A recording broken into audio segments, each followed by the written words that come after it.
कौन है वो बस ड्राइवर जिसने अपनी जिंदगी दांव पर लगाकर ऋषभ पंत को मौत के मुंह से वापस ले आया। जलती कार में ऋषभ फंसे थे, आसपास कोई नहीं था, तभी बचाने के लिए बस ड्राइवर मसीहा बनकर पहुंचा। सुबह मां को सरप्राइज देने जा रहे थे पंत। नए साल का जश्न अधूरा था, उससे पहले बहुत ही बुरी खबर आ गई।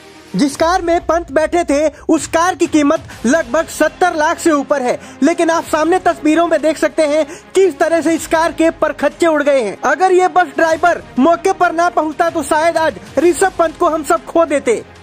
कार की रफ्तार इतनी तेज थी कि कार कई किलोमीटर तक हवा में उड़ती रही। एक बार फिर से हरियाणा पानीपत के बस ड्राइवर ने मिसाल पेश की। हरिद्वार से चले थे 4:25 पे। 4:25 पे चलने के बाद हमने अपने चलते गए, रुड़की से सवारियाँ उठाई। मंगलोर में हमें कुछ नहीं मिला सवारी। उसके बाद सर हम जैसे ही नारसन एक स्टॉपेज है हमारा रोडवेज का, उसके नजदीक सर्विस लाइन की साइड में चल रहे थे सर। भाई स्टॉपेज से सवारी उठानी है यानी हमें रोकनी है। जैसे ही मेरी स्पीड होगी 40 के आसपास, क्योंकि स्पीड वहाँ 55-60 के आसपास चलती है गाड़ी, उसके बाद धीमी हो जाती है। तो मैंने देखा मगर मेरे साइड में मेरा परमजीत कनेक्टर बैठा था। मगर परमजीत एक्सीडेंट हो गया।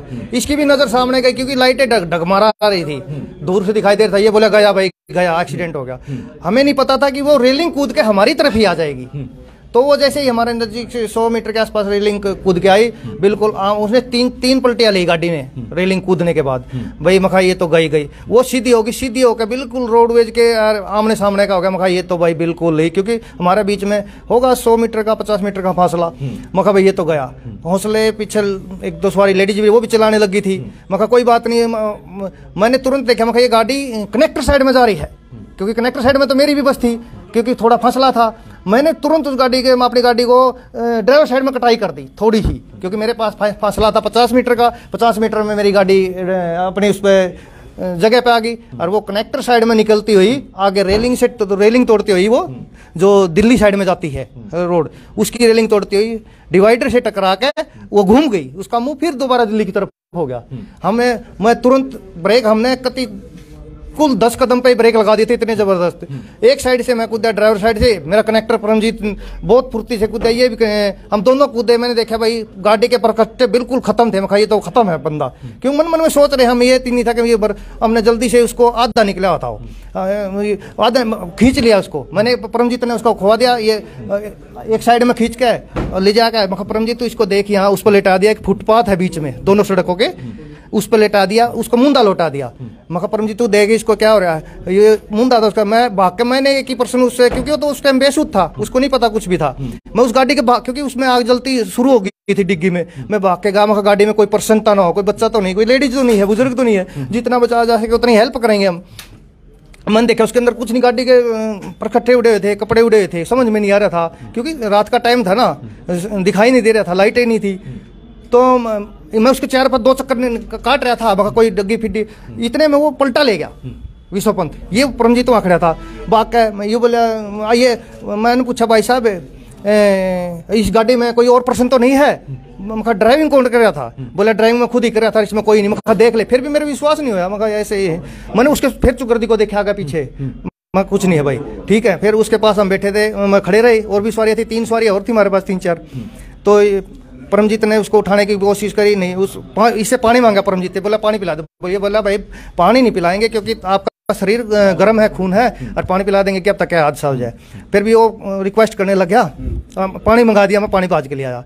फिर उसने कहा भाई मेरी मम्मी को, उसने 2-3 बार कल बोला एम्बुलेंस को फोन करो, एम्बुलेंस, क्योंकि एम्बुलेंस को तो हम नहीं, जैसे गाड़ी रोकी ना उसी टाइम मेरे जेब से फोन निकल गया था और मैंने 112 पे शुरू कर दी थी। 108 पे ये था, हमारा फोन बिजी चल रहा था उसी टाइम से ही। हम ये नहीं कि एक हाथ से फोन कर रहे थे, एक हाथ से उसको बचा भी रहे थे, उनकी भी बात हो रही थी। तो बोला एम्बुलेंस को फोन करो। मखा कर दिया भाई साहब, आप उसको सहारा दिया हमने। मखा कोई नहीं, ठीक है ठीक है ठीक है ठीक है ठीक है। बोला ठीक है। परमजीत बोला भाई वो चद्दर थी वहाँ, एक हमारा यात्री था, उसकी चद्दर ली ना, तुरंत उसकी चद्दर लेके उसके लपेट दिया। अरे अब कोई नहीं, क्योंकि कांपने लग गया था वो थोड़ा थोड़ा। इसको लपेट दिया। मैं बोला परमजीत तू इसको संभाल, क्योंकि एक्सीडेंट और भी हो सकता है यहाँ, क्योंकि उस साइड में दिल्ली साइड में पोल जिस टकराई थी वो पड़ गया था, गाड़ी दबा दबा रही थी। हरिद्वार साइड में जो रेलिंग पड़ी थी वो पड़ी थी। यात्री कोई बस रोक नहीं रहा था, उत्तराखंड की बसें आई, यूपी की आई और ट्रक आए। मैं कहा ये तो बड़ी समस्या होगी भाई। मैंने भाग के अपने कंधे पर लगा, 2 और लगाए, वो खंबा पहले वो कराया। फिर मैंने बोला मैं कहा भले मानसो ये रेलिंग तो हटवा दो जो इतनी बड़ी, ये दिखाई भी नहीं दी क्योंकि वो वाइट है ना, दिखाई नहीं देती, वो हटवाई। फिर मैं भाग के परमजीत के पास आया, बोला ठीक है, हाँ जी ठीक है। बोला मैं इस तरह बोला परमजीत से बात हो, ये तो भाई मेरी मम्मी से बात करवा दो, क्योंकि परमजीत तो उस फोन से बात कर रहा था 108 पे, इसका भी जी चल रहा था। ये बोला भाई ये नंबर मिलाइए, उसकी मम्मी का नंबर मिलाया, वो स्विच ऑफ था जी, स्विच ऑफ था। तो हमने कुछ नहीं देखा, हम देखते रहे। मखा भाई ये हम भी कुछ बंधन में बंधे हुए थे, गाड़ी में तो हम भी ले जा सकते थे क्योंकि हमारी गाड़ी आगे थी। तो हमने देखा मखा भाई इसको ऐसा कर, परली साइड में ले गए हम, दिल्ली साइड में उसको, परमजीत ने उसको सहारा दिया, परली साइड में ले गए। 2-3 सवारियां और थी, इतने में वहाँ 15 या 17 मिनट के 18 मिनट के बाद आ गई एम्बुलेंस, क्योंकि मैं पोल को उसको गाड़ियों को डिवाइड कर, चलते जाओ भाई चलते जाओ जी। तो उसको गाड़ी निकालता है, वो आगे एम्बुलेंस में बिठाया आके दोबारा दिल्ली की तरफ गाड़ी का फेस हो गया था। दिल्ली की तरफ तो नहीं कहूँगा, वो सीधी हो गई थी मतलब रोड पे। तो उसमें से मैंने सुशील ने गाड़ी रोक की दी थी, तो मैंने सुशील को बोला भाई गाड़ी पीछे पलटा खा गई है, चलो देखते हैं। सुशील मेरे से पहले ही उतर गया था, तो मैं भी भाग के उतरा, वहाँ भाग के गए तो बंदा आधा गाड़ी के अंदर था, आधा बाहर था, और गाड़ी में आग लग चुकी थी पीछे।